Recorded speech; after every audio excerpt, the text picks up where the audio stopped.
जीवन के बाद मृत्यु एक ऐसा सच है जिसे ठुकराया नहीं जा सकता। जो भी पैदा होता है उसी दिन उसकी मृत्यु का दिन भी तय हो जाता है। कहते हैं मनुष्य के कर्मफल ही उसको स्वर्ग और नरक का रास्ता दिखाते हैं। वैसे तो मनुष्य के स्वर्ग और नरक इसी धरती पर हैं।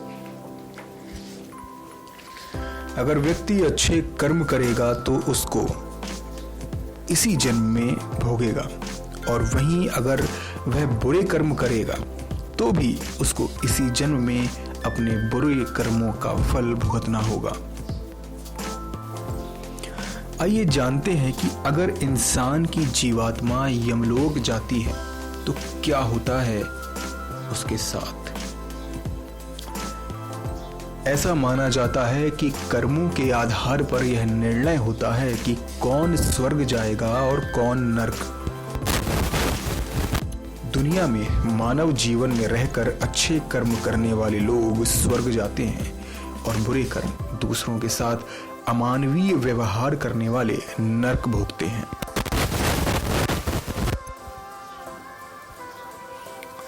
गरुड़ पुराण में बताया गया है कि मनुष्य के प्राण भी उसके कर्मों के आधार पर निकलते हैं। यदि व्यक्ति ने अच्छे कर्म किए होते हैं तो उसके प्राण आंख या मुख से निकलते हैं। यदि वह पापकर्मी रहा है तो उसके प्राण शरीर के नीचे के हिस्से से निकलते हैं।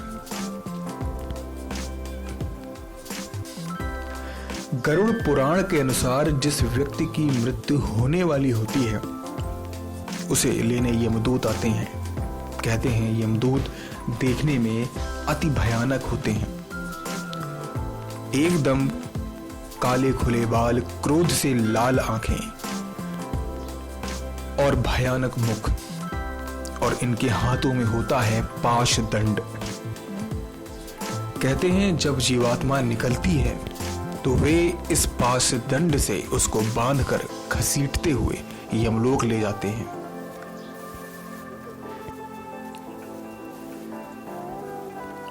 गरुड़ पुराण के अनुसार पृथ्वी से यमलोक की दूरी है 99,000 योजन, यानी एक योजन करीब 14 किलोमीटर का माना जाता है। एक बार यमलोक ले जाने के बाद यमदूत वापस उस जीवात्मा को लेकर उसके घर भी आते हैं।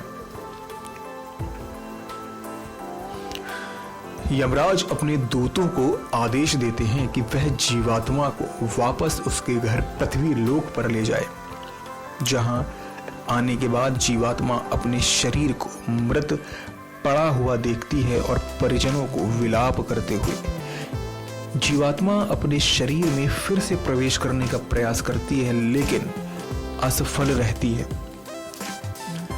यमदेव घर परिवार से उसका मोह भंग करने के लिए और नई यात्रा की तैयारी के लिए फिर से धरती पर भेजते हैं। अच्छे कर्म करने वाले मनुष्य को मृत्यु के बाद उसके परिजनों द्वारा किए गए दान पिंड की प्राप्ति होती है, जिससे तृप्त होकर वह फिर से यमदूतों के साथ यमलोक चला जाता है। लेकिन पापी मनुष्यों को इस पिंडदान की प्राप्ति नहीं होती। वह भूख प्यास से बिलखता है और यमदूतों की मार खाता हुआ तड़पता हुआ यमलोक को वापस जाता है। गरुड़ पुराण के अनुसार मृत्यु के 13वें दिन पिंड से तैयार सूक्ष्म शरीर को लेकर यमदूत यमलोक लेकर आते हैं। इस मार्ग में कई गांव जिनमें पाप कर्म करने वालों को अनेक प्रकार के कष्ट भोगने पड़ते हैं। मार्ग में कई सूर्य एक साथ चमकते हैं जिससे जीवात्मा का शरीर जलता है।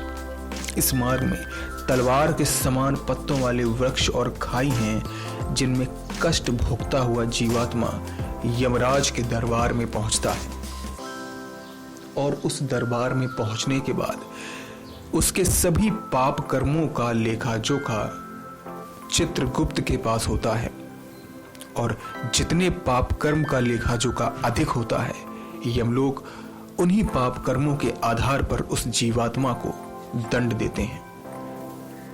ऐसे ही विचित्र और रहस्यमयी कहानियों के लिए हमारे नेक्स्ट नैन स्पिरिचुअल को सब्सक्राइब करें। नेक्स्ट नैन स्पिरिचुअल से अभिषेक चौहान की रिपोर्ट।